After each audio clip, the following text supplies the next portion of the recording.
Dans cette vidéo, nous allons voir ensemble une brève utilisation de Nmap. Je vais vous expliquer dans cette vidéo c'est quoi Nmap, comment est-ce qu'on l'utilise, à quoi est-ce que ça sert et je vais vous donner à la fin de cette vidéo quelques commandes qui vont vous servir pour l'utilisation de Nmap. Alors la première question que vous allez seulement vous poser, c'est à savoir c'est quoi Nmap. Nmap, c'est le Network Mapper. C'est un outil open source qui permet de scanner un réseau pour découvrir quelles machines sont actives, quels sont les ports ouverts et quels services tournent sur une machine. C'est l'outil de cartographie réseau le plus utilisé dans le monde, aussi bien par les administrateurs réseau que par les pentesters. C'est un outil open source, ça veut dire qu'on l'utilise en ligne de commande. Sa syntaxe est très simple. On utilise juste une IP, une plage d'IP ou un nom de domaine. Alors, pour pouvoir l'utiliser, ça a une syntaxe vraiment très simple. Tout d'abord, on commence par mettre Nmap suivi de l'option et enfin la cible. La première question que vous allez sûrement poser, c'est à savoir comment est-ce qu'on fait pour se procurer Nmap. C'est très simple pour l'avoir. Vous allez vous rendre dans votre navigateur et vous allez taper dans votre barre de recherche Nmap. Vous allez prendre le premier lien, vous allez voir sur le site officiel de Nmap. Je vous invite donc à vous servir de votre curiosité pour pouvoir télécharger Nmap sur le site officiel. Après l'avoir téléchargé, vous allez l'installer. Après l'avoir installé, vous allez faire un test très simple. Vu qu'on l'utilise en ligne de commande, ça veut dire que vous allez ouvrir votre CMD si vous êtes sur Windows et que sur Linux, vous ouvrez votre terminal. Je rappelle que pour les utilisateurs de Linux, vous n'avez pas besoin de télécharger Nmap car ça vient déjà préinstallé sous Linux. Alors, on va tester une première commande. Ça va être la commande pour scanner simplement une machine. La première des choses que vous allez faire, ça va être de taper Nmap suivi d'une adresse IP. Déjà, lorsque vous êtes sous Linux, la première chose que je vais d'abord vous recommander de faire, ça va être de voir la version de Nmap que vous avez. Pour cela, vous allez taper comme ça, Nmap-version. Vous allez appuyer sur Entrée et ça va vous afficher ici la version de Nmap. Si vous êtes sur Windows, c'est la même chose, donc vous n'aurez aucune difficulté. Maintenant, nous allons voir comment vous pouvez faire pour faire un exemple de test. Vous allez donc taper Nmap dans votre terminal suivi d'une adresse IP. Bien évidemment, moi je ne vais pas vous montrer cela dans cette vidéo parce que les données que ça va vous afficher, si je vous fais une vidéo qui vous montre cela, les données sont un peu personnelles pour moi et je ne peux pas vous les divulguer dans cette vidéo car ce sont les trucs de ma machine en fait. Donc, vous allez taper Nmap suivi d'une adresse IP et ça va vous retourner des informations. Ok. La deuxième commande, c'est la découverte des hôtes actifs. Pour cela, vous allez taper Nmap-SNE en minuscule, espace, suivi d'une notation seed. Eh bien, à quoi sert cette commande? Tout d'abord, vous devez savoir que le Nmap doit rester toujours à la base, au début de chacune des commandes que vous allez utiliser avec Nmap. Le -SNE signifie ping scan. Nmap envoie des paquets pour savoir qui répond sans scanner les différents ports. La notation seed dont l'adresse IP avec le /24, c'est une notation seed, comme vous le savez si bien vous avez appris vos cours de réseau, qui représente toutes les adresses IP de cette adresse-là, de la première adresse qui vous est fournie, donc c'est-à-dire avec le plus grand nombre de machines associées à cette adresse qui va être 254 machines possible. On va ensuite avoir un résultat, une liste des machines vivantes sur le réseau. Donc la commande Nmap-SN suivie de la notation seed va permettre juste d'envoyer des paquets à toutes les différentes machines, à peu près 254, et trouver les machines qui vont répondre. À partir de cette commande, on peut donc connaître quels sont les hôtes actifs que nous avons sur un réseau. La troisième commande, c'est une commande qui va permettre de scanner tous les ports du réseau. Déjà, c'est quoi un port? Un port, c'est une sorte de porte que ouvre un logiciel lorsqu'il s'exécute sur une machine. Quand je parle de machine, je parle bien effectivement que ce soit un serveur, un téléphone, et etc. Le port, grâce à l'ouverture de ce dernier, le logiciel peut maintenant s'exécuter. Les ports, la plupart du temps, ont de nombreuses failles. Et déjà, on peut exploiter ces failles-là. Et c'est là qu'entre en jeu l'utilisation de Nmap pour pouvoir connaître quels sont les ports ouverts ou encore les ports fermés que nous avons sur un réseau. Par exemple, on a plusieurs types de ports. On a le port TCP, on a le port HTTP et bien d'autres. Alors déjà, on a ici la commande Nmap-P-espace suivi d'une adresse IP. Le "-P" signifie tous les ports. Donc, Nmap va scanner près de 65 000 ports TCP qui existent sur votre machine. Donc, sans le "-P", Nmap ne scanne que 1000 ports. Et pourtant, il faut nous, ce qu'on veut, c'est que Nmap puisse scanner tous les ports. Ça veut dire que, en mettant Nmap juste suivi d'une adresse IP, vous pouvez scanner. En fait, vous pouvez scanner un réseau et trouver les ports. Mais sauf que là, Nmap ne va scanner que 1000 ports qui seront disponibles. Et là, si vous mettez le "-p", ça veut dire que c'est effectivement les ports le plus que vous aimeriez scanner. Donc, Nmap va scanner près de 65 000 ports qui existent pour pouvoir vous trouver quel est le port ouvert. Ça peut vous afficher juste les ports ouverts, ça peut aussi vous afficher les ports fermés, ça peut vous afficher les ports ouverts et quels sont les ports qui sont fermés. Maintenant, il y a certains ports que lorsque vous voyez ces ports ouverts, sachez que nous avons un site web qui tourne sur cette machine.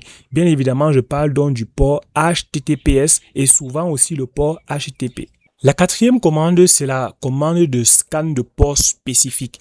Cette commande-ci va vous permettre juste de scanner un port spécifique qui se trouve sur votre réseau.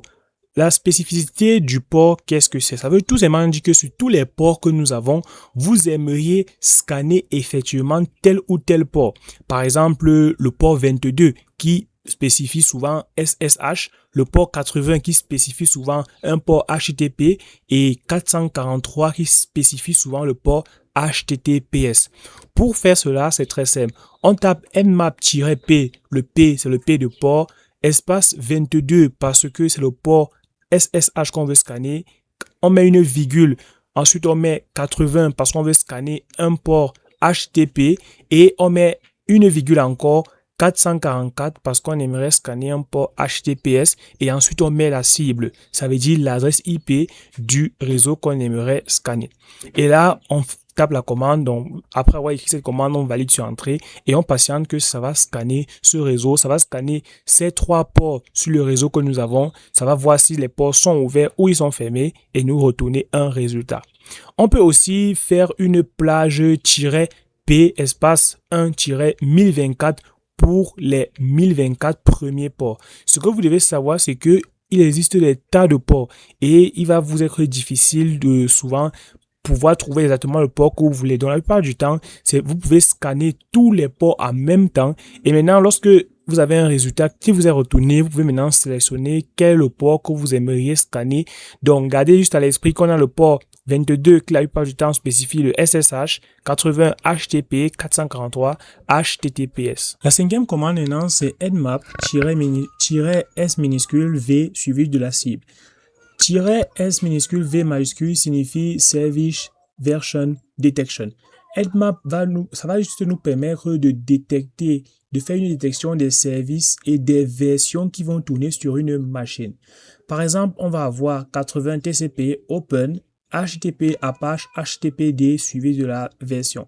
Donc c'est très utile de connaître la version et du service qui tourne sur une machine. La sixième étape, donc la sixième commande, c'est tout simplement la détection du système d'exploitation. Et là, vous avez ici en fait la possibilité de détecter le système d'exploitation. Mais bon, là, je ne sais pas si cette commande va fonctionner sur Windows. Et voilà, donc déjà, pour les utilisateurs de Linux, vous devez taper la commande sudo. Sudo, c'est la commande de super utilisateur sous Linux, donc pour avoir tous les privilèges administrateurs, suivi de nmap-o. Donc, -0 en fait, et suivi de la cible. -0 active la détection de OS. Donc, OS pour système d'exploitation, donc OS. Et Nmap va analyser les réponses réseau de la machine pour deviner le système d'exploitation, que ce soit Windows, Linux ou Mac. Donc, maintenant, pour les utilisateurs de Windows, exécutez votre CMD en tant qu'administrateur. Donc, vous appuyez sur le logo de Windows, vous allez faire le clic droit, donc le logo de Windows, tapez CMD, vous faites le clic droit dessus et vous exécutez en tant qu'administrateur et vous tapez plutôt nmap-o espace suivi d'une adresse IP, donc de l'adresse IP de la cible en fait, ne choisissez pas au hasard. Et ensuite, vous validez et vous allez sûrement avoir un retour.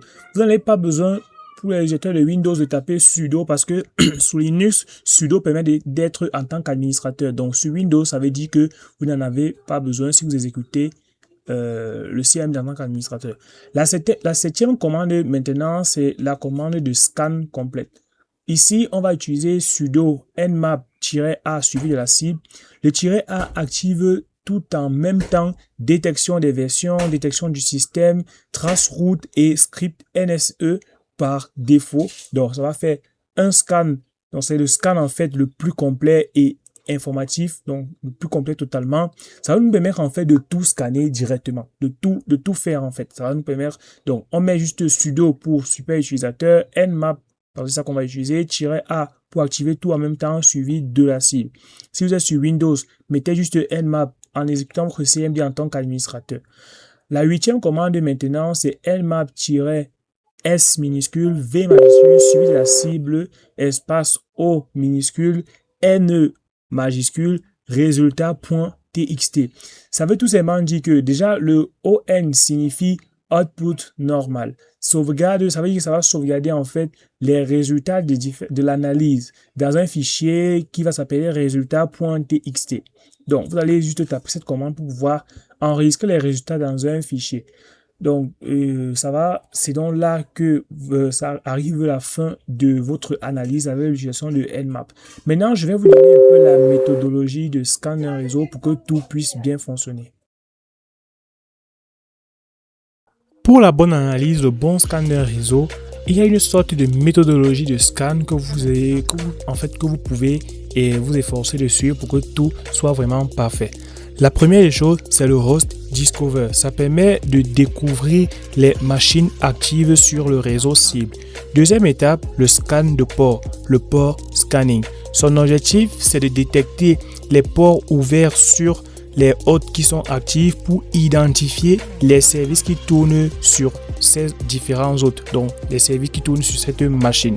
Troisième étape, détection des services, le service detection. Son but, c'est d'identifier les services et applications en cours d'exécution sur une machine.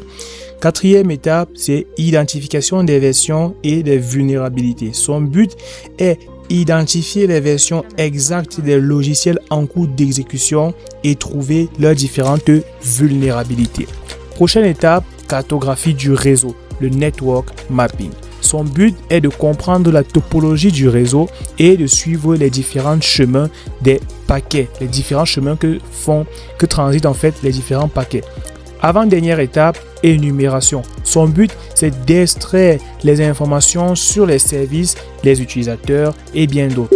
Avec cette étape-ci, consiste juste à extraire les différentes informations à partir de ce que nous avons eu.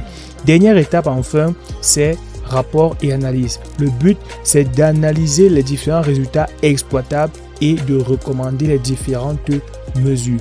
Nous sommes donc déjà à la fin de cette vidéo. J'espère que cette vidéo vous a plu sur l'utilisation de Nmap. Vous savez maintenant comment faire pour utiliser Nmap. Dans la description de cette vidéo, je vais vous mettre le lien pour que vous puissiez le télécharger si toutefois vous n'avez pas Nmap sur votre machine.